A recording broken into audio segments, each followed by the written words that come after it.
Good morning, students. As I promised, we have part 2 of my lecture in logic. Now we are going to talk about arguments. In the previous lecture, we just focused on the definition of logic and the distinction between synthetic and analytic, and also the distinction between a priori and a posteriori. Okay, now let's talk about argument. In logic, as I said, the arguments are the subject matter of logic. But what is an argument? An argument is not what you might colloquially define as an argument, yelling at your neighbor. That is also an argument, but not a logical argument. In most cases, there aren't even logical arguments. They're just screaming.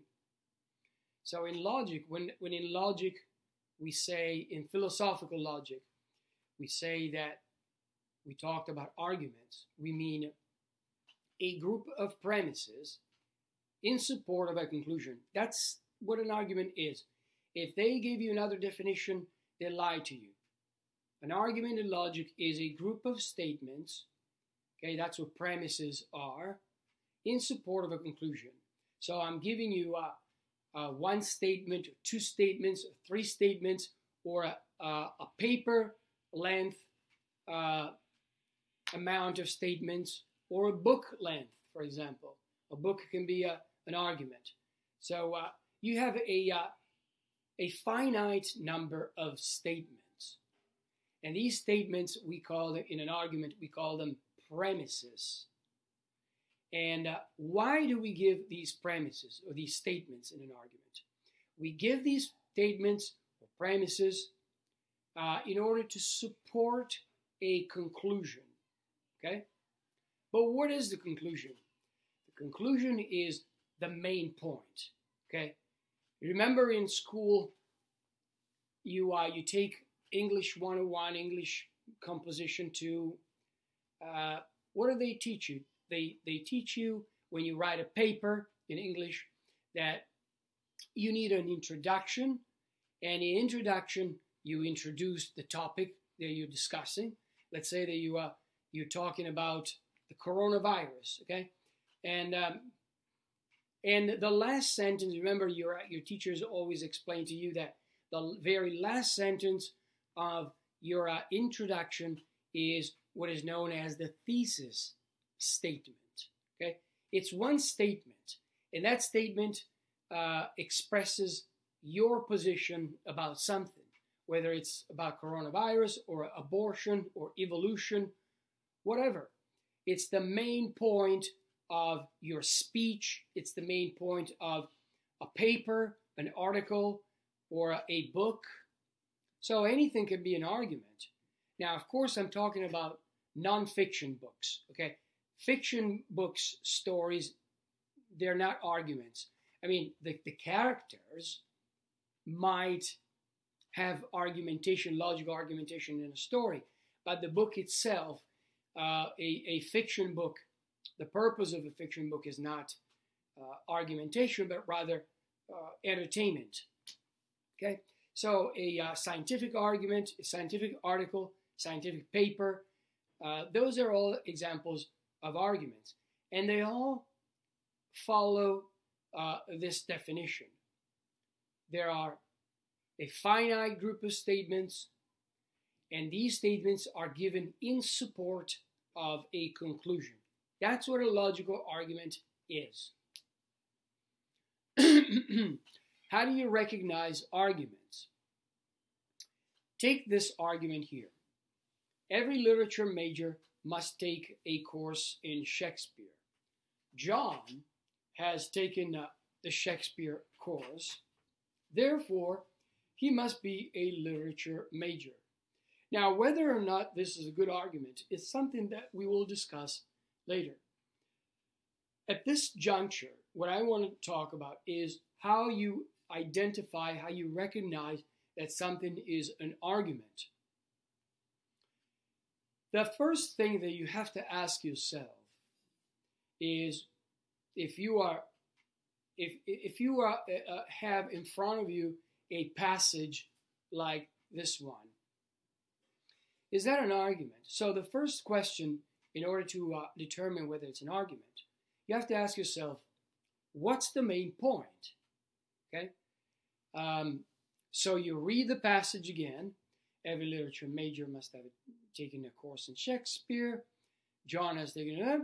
Therefore, by the way, that's a clue, the word therefore. Because typically, the word therefore, also the word so, the word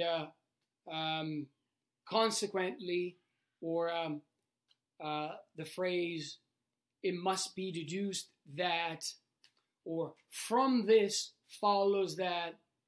Okay, all these are clues, but don't hold your breath, because you might sometimes not find these clues. But that's a clue. But you can see, when you read the passage, you can see it clearly that John must be a literature major. That's the main point of the argument. So this is an argument. So the first question is, what's the main point? Or what's your point? And if it does have a point, you identify the point, that's the conclusion.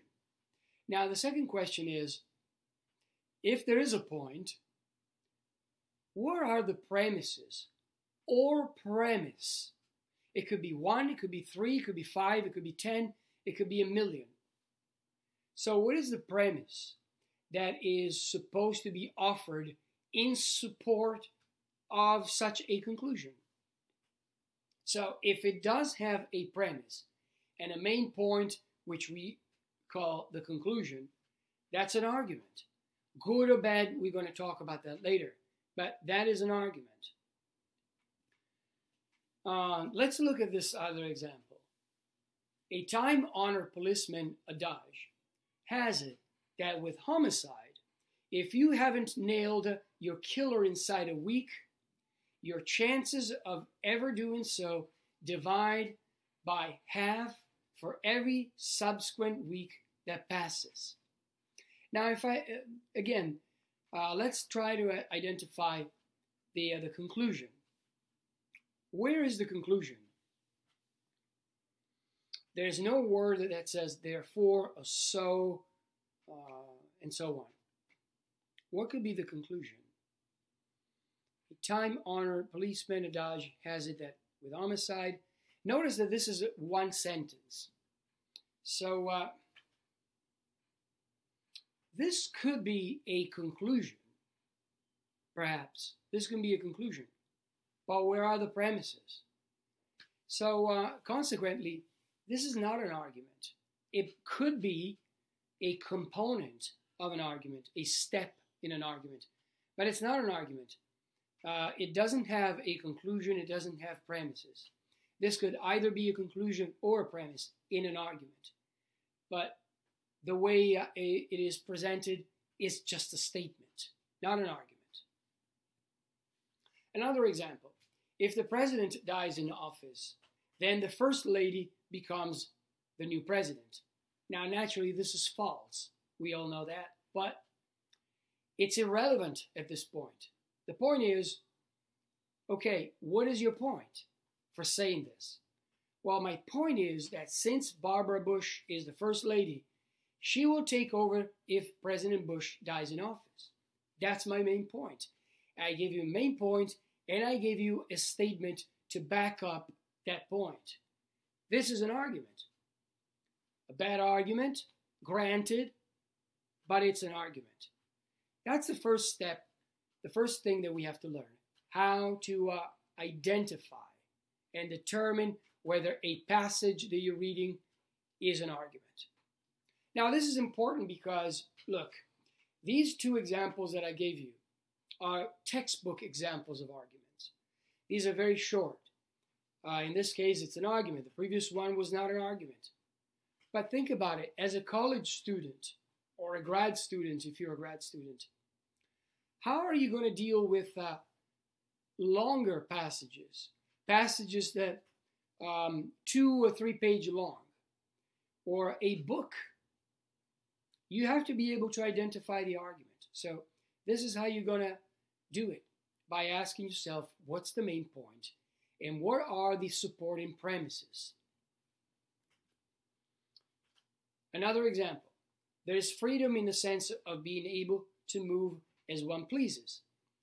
Freedom in the sense of being able to do and speak as one pleases, and freedom in the sense of being able to think for oneself. This last type of freedom, namely the freedom to be able to think for oneself, for yourself, makes the other types of freedom possible. Consequently, this kind of freedom is our most important freedom. As you can see here, we have an argument. We have premises and a conclusion. One more example. You shouldn't buy a foreign car. Patrick did, and within a week, he had to have the transmission replaced. This is a very short passage, but it is an argument. Now, notice one interesting thing about this argument, that the conclusion does not come last. It comes first. It's the first statement. You shouldn't buy a foreign car. Okay, that's the main point. Why? Because blah, blah, blah, blah, blah. Okay. And one more example, actually. All of this talk about banning guns makes me sick. Okay, that's a statement. Isn't it obvious that if we ban guns, law-abiding citizens will not owe them, while only the criminals will have them? Now, this is not an argument. And why is it not an argument? Well, for one thing, remember not my definition, remember the definition of an argument. An argument is a series of premises or a group of premises that are given in support of a conclusion. Now, a premise must be a statement. What is a statement? A statement is a sentence that is capable of being true or false. So an argument cannot be, a passage cannot be an argument if it includes questions. As you can see, there's a question here. So questions are not statements. Consequently, they cannot be part of an argument. They cannot be premises of an argument. So this is not an argument. Okay, the next topic that I want to discuss is enthymeme. What is an enthymeme? An enthymeme is an argument that is missing either a premise or a conclusion. For example, if I say to you that all chemists are scientists, therefore Mark is a scientist, what's missing here? What's missing is the second premise. Mark is a chemist. And so from these two premises, it follows that the conclusion that Mark is a scientist. What about in this example? All bridges in New York State were built by aliens. Brooklyn is in New York State, and the Brooklyn Bridge is in Brooklyn. What's missing here? Naturally, the conclusion is missing here. Therefore, the Brooklyn Bridge was built by aliens. And you can say, but duh, obviously, that's what I implied. Okay, so if you imply you don't state it, you presented an enthymeme. What about this example? Dude, Wendy's is the best restaurant on the planet. They have the junior bacon cheeseburger there, and it tastes awesome. Naturally, you want to ask, so why is it the best? Why is Wendy's the best restaurant on the planet? And you can see immediately that what's missing is that a restaurant that serves the Junior Bacon Cheeseburger is the best on the planet. Consequently, the conclusion follows that Wendy's is the best restaurant on the planet. What about this example? Roger Maris' record of 61 home runs in a single season stood from 1961 until 1998. He should be admitted into the Baseball Hall of Fame. What's missing here? Well, naturally, what's missing is that anyone that has such a record deserves to be admitted into the Baseball Hall of Fame. Now the conclusion follows. And what about this example? Two teenagers saw the movie Natural Born Killer and went out on a killing spree. A number of teenagers who have committed violence have spent many hours playing video games or watching movies filled with murder and violence. Therefore, we must have some stricter controls on the content of entertainment that is viewed by teenagers. What's missing here? Something very important. What's missing is a premise that says that spending many hours playing video games filled with murder or watching films, that contain violence causes teenagers to commit violence. All right, the next topic is good argument, good argumentation. As I mentioned in my previous video, the word good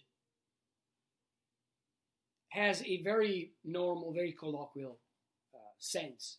But when it comes to logic, when we speak of arguments, logical arguments, the word good now has a very technical, very specific meaning. And the meaning is the following. A good argument is one that satisfies two requirements. The first requirement is that a good argument has true premises. But why not? Obviously. This seems to be obvious. If you want a good argument, you need good premises. You need true premises. The second requirement has two aspects, so to speak. Okay? So the second requirement is that a good argument, in addition to true premises, good argument must have a conclusion that follows from the premises. It follows either necessarily or probably. Now, before I explain what this means, let me just, for a second, explain something, a mistake that many first-year logic students commit. Many students say that an argument follows the premises, or the premises follow the conclusion. That's wrong. It's wrong grammatically if you think about it. It doesn't make sense. So the proper way to express this is to say that the conclusion, your conclusion, the conclusion of your argument, follows from the premises. Don't say that the conclusion follows the premises. The conclusion does not follow the premises. The conclusion follows from, which means, in English, means that the conclusion is inferred from the premises. So, second requirement, the conclusion follows from the premises. How does it follow? It follows either necessarily or probably. Now, to say that it follows, as I said, it means that we can infer a conclusion from the premises. Okay? If, for example, I tell you that every Friday, every single Friday of the week, it's payday, and I tell you that today is Friday, what can you infer from these two premises? Obviously, you can infer that today is payday. And that's what it means that's what it means to say that a conclusion follows. Okay, period. It follows. Now, it follows obviously from the premises that I just gave you. Now, the second point that I wanted to make is that what does it mean that a conclusion follows necessarily or probably? Well, this implies that there are two ways in which the conclusion of an argument can follow, can be inferred from the premises. The first way is necessity. So a conclusion can follow from premises necessarily, okay, or by logical necessity. In other words, if I give you two premises, it is necessary that the conclusion follows. If I say that every Friday you don't ever skip one, never skipped one, every single Friday is payday. If it's Friday, it's payday. So if I tell you that today is Friday, what follows from the premises? It follows that today is payday. Now, how does it follow? Is it a probability? No, it's not a probability. It's necessary. It's a necessity. Why? Well, because I set the rule of the game. I decided the rule. And the rule is every Friday is payday. Today is Friday. Guess what? It follows that it's payday. Can I say, guess what? Ha ha ha, I got you. It's not payday today.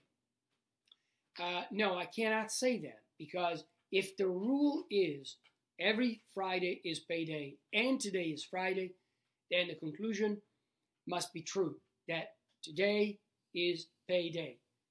You just can't bargain with that conclusion. It's all or nothing. Another example is another way in which the conclusion may follow is by way of probability. It is probable. For example, if I say to you, today is raining, then tomorrow it rains again. So I say to you, yesterday it rained. Today it's raining. Tomorrow's going to rain. So suppose that I don't see the forecast, and in fact even the forecast, but I infer my conclusion that tomorrow's going to rain from yesterday rained and today is raining. How does the conclusion follow, if it does follow? Well, if it does follow, it's not an all or nothing. It follows probably. You're going to say to me, sure, it's probable. It's possible that the conclusion follows. It's possible that tomorrow is going to rain. On the basis of what? On the basis of the fact that it rained yesterday and it rained today. Okay? So, an argument is good when it has these two requirements, when it satisfies these two requirements. True premises, conclusion follows. Next question is, how does the conclusion follow? How can the conclusion follow? It can follow necessarily or probably. As long as it follows by way of probability or necessity, and the premises are true, then the argument is good. Now, since there are two ways in which an argument can be presented, two ways in which a conclusion can follow from the premises, these two ways, necessity and probability, imply that there are two ways of doing logic. One way is deduction, deductive logic, and the second way is inductive. So the logic that deals with necessity, necessarily, is a deductive logic. The logic that deals with probability, that is an inductive logic. For example, if you are in Brooklyn, you are in the United States. You are in Brooklyn, and what follows from that? It follows that you are in the United States. Now, how does it follow? Does it follow with a matter of probability? Not at all. It follows necessarily. So, deduction. Let's talk about deduction first. Deduction is a process of reasoning, is a way of reasoning. A way of reasoning from premises to a necessary conclusion. Okay? Now, necessary conclusion means that given the premises, the conclusion must be necessary. But people make mistakes. So the conclusion of a deductive argument is not always necessary. So if given the premises, the conclusion follows necessary, does follow necessarily, we have a name for that kind of deductive argument. We call it a deductively valid argument. On the other hand, if the conclusion does not follow at all from the premises, we call that argument an invalid argument. So, deductive argument can be valid or invalid. Only deductive argument can be valid or invalid. So, validity and invalidity are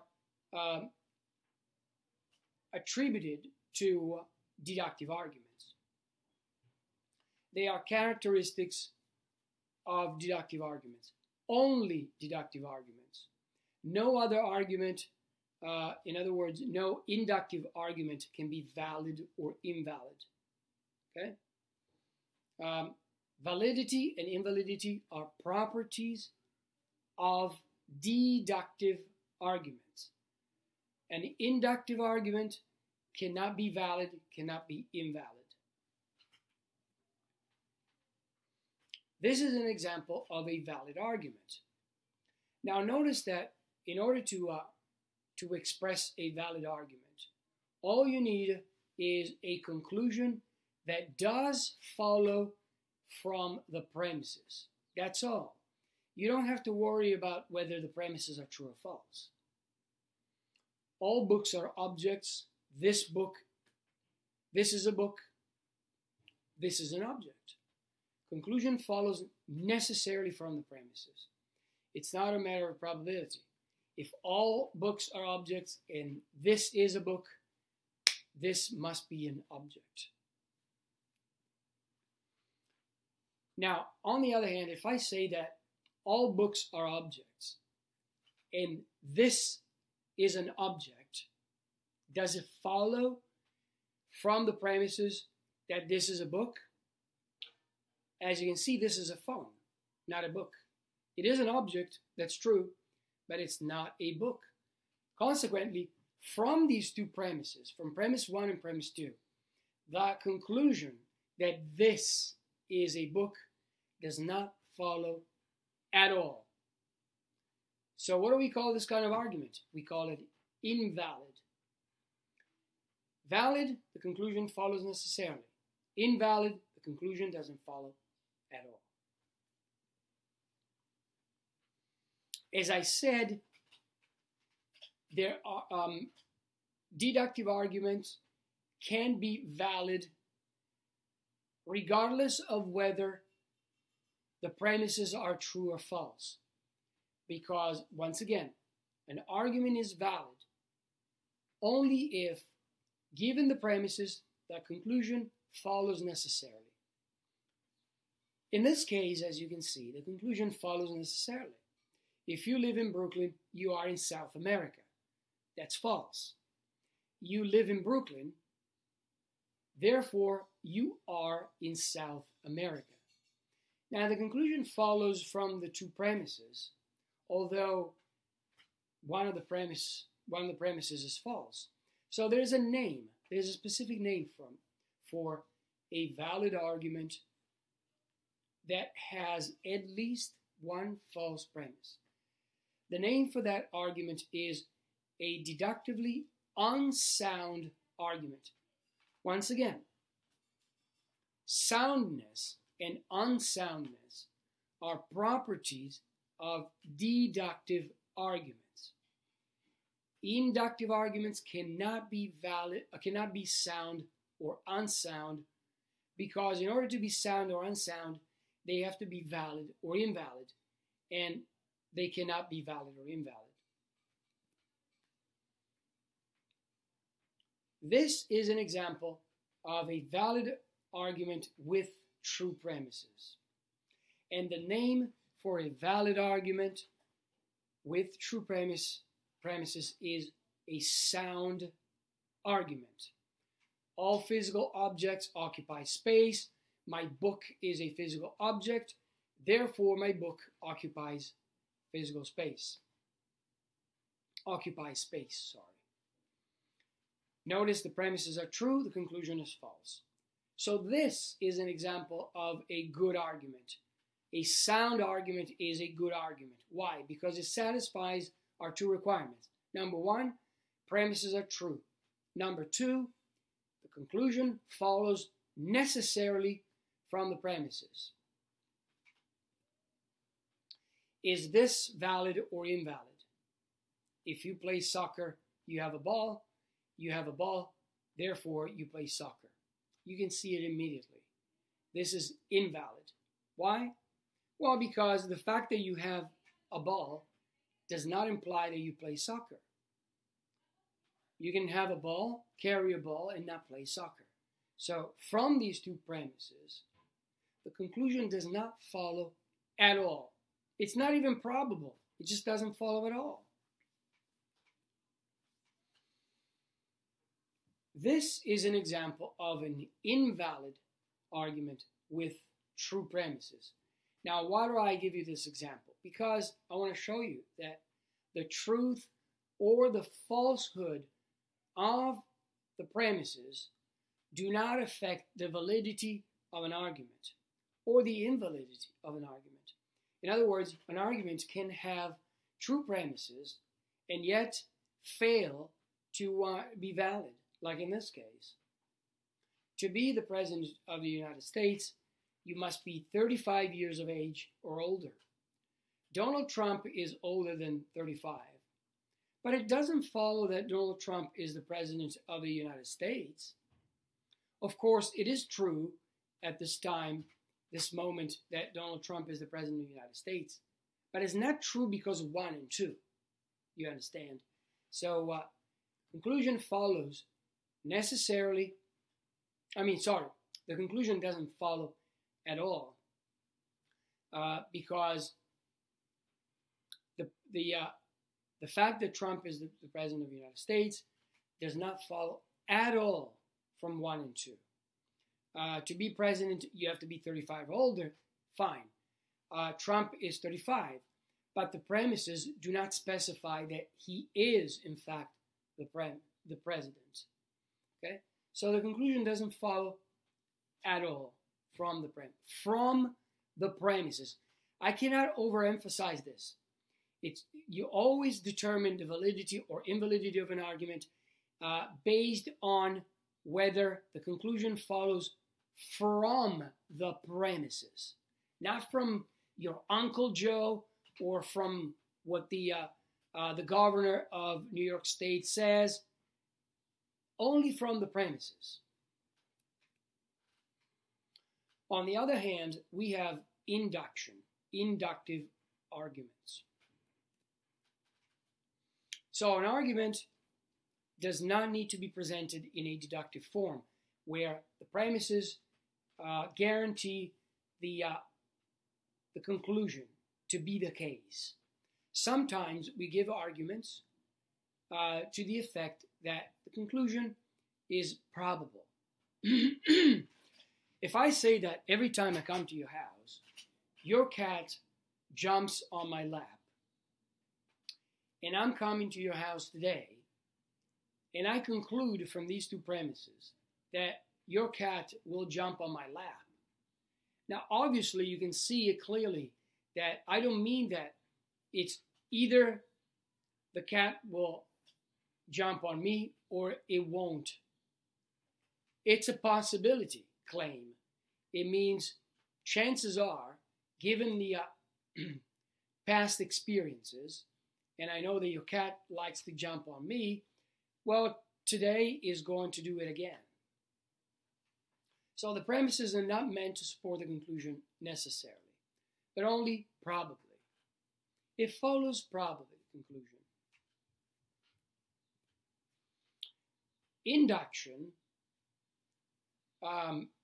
is defined as a way, a system of logic that starts from premises and lead to a conclusion that is probable. There are three types of inductive arguments.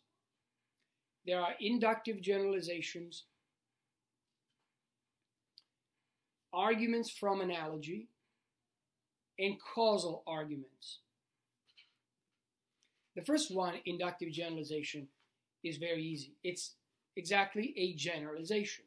It means that you go from certain premises. These premises are supposed to make some observations. For example, it's rainy today, or it's cold today, or this desk is brown. And from this general statement or sample, we move and we make a conclusion, a general conclusion about a certain population. For example, I can say that because this desk is brown in this room and the other desk is brown in this room, all the desks are brown. Or for example, I can say this desk is brown in this building and all the desks must be brown in the other building, or any combination that you like. The point is still the same. You make a generalization. That's why it's called inductive generalization. The second kind of argument is an argument from analogy. This is an argument that is based on an analogy. What is an analogy? An analogy is comparing two different things. For example, if I say, birds are like cars. Why? Because a car needs fuel. A bird needs fuel. A bird travels. A car travels. Now, I want to make a conclusion based on this analogy. And I'm going to say, cars generally are expensive. Therefore, birds must also be expensive because cars and birds are alike. Now, naturally, this is a bad argument, but the point is, how did I try to establish my conclusion? Well, I try to do so on the basis of an analogy, the analogy between birds and cars. Or, for example, this is an argument from analogy. This book is boring. That book that I read last week has the same author and the same plot.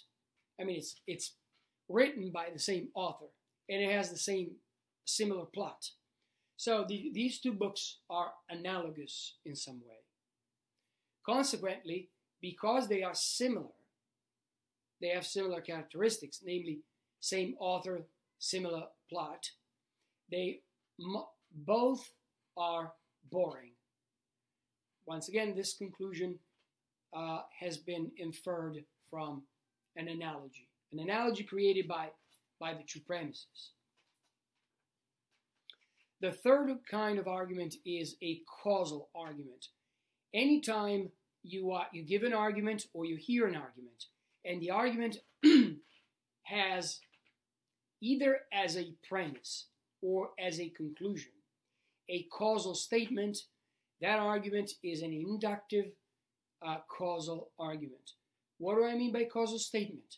By causal statement, I mean I press the screen, okay? I tap the screen of my phone, and my tapping my finger on a screen of my phone causes the screen to light up, okay?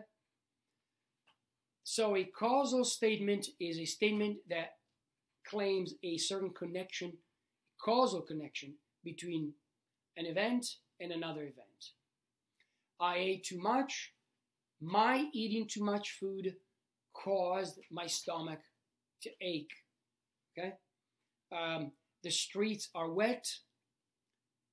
Raining caused the streets to get wet. Okay? Or I have other examples. Exercising a lot makes you fit.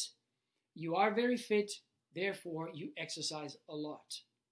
Or fever is caused by demonic possession. You have fever, therefore you are possessed by demons. These are all examples of causal arguments. Very good. So, what have we learned in this lecture? We have learned that there are two different kinds of ways of doing arguments, presenting arguments. The first one is deduction. Deduction is a way of doing logic that starts from premises that lead to a necessary conclusion, or a conclusion that doesn't follow at all. Okay? So in other words, in deductive logic, when we present an argument, we claim that our premises will lead to a necessary conclusion. Now, if this is true, if the other premises lead to a necessary conclusion, we call those arguments valid. If we fail and the premises do not lead to a necessary conclusion, they don't lead to any conclusion at all, we call their argument an invalid argument. These are not examples of good arguments, okay? Now, if an argument is valid because the conclusion follows necessarily from the premises, and the premises are false, all you need is one false premise. There's a name for that argument, and that is not a good argument, and the name is an unsound argument. The only good argument is a sound argument. It is sound because it has a conclusion that follows necessarily, and it has true premises, all true premises. On the other side, there is induction. Inductive arguments, we call them inductive because they move from premises to a conclusion that is not necessary, but is probable. So the conclusion of an inductive argument, you cannot say that is necessary, but you cannot say that it is it doesn't follow at all either. You must say that the conclusion is probable, given the premises. Now, there are two names to refer to inductive arguments: cogent and uncogent. If you have an inductive argument and the premises are true, but the argument offers a very tenuous, a very weak link between the premises and the conclusion, we call that argument uncogent. It's not a convincing argument. For example, the murderer has a Smith & Wesson, committed the murder with a Smith & Wesson. You own a Smith & Wesson, therefore you must be the murderer. Well, it's very weak. Why? Because a lot of people own that kind of gun. That's an uncogent argument. Also, an argument is uncogent when, naturally, when it has false premises. These are not good arguments. The only good inductive argument is a cogent argument, and this means that the argument is strong, which means that the link between the premises and conclusion is very strong, or in other words, given the premises, it is very likely that the conclusion is the case. And second requirement, the premises are true. Consequently, we call this an inductive cogent argument. Okay? What about this one? All dogs have 4 legs. All tables have 4 legs. Therefore, all dogs are tables. Well, I'll let you decide whether this is inductive or deductive, is sound, unsound, valid, invalid, cogent, uncogent. So I'm going to end this lecture here. In the next lecture, I will discuss logical fallacies. To be precise, I'm going to discuss informal logical fallacies. Thank you very much. I will see you in the next video.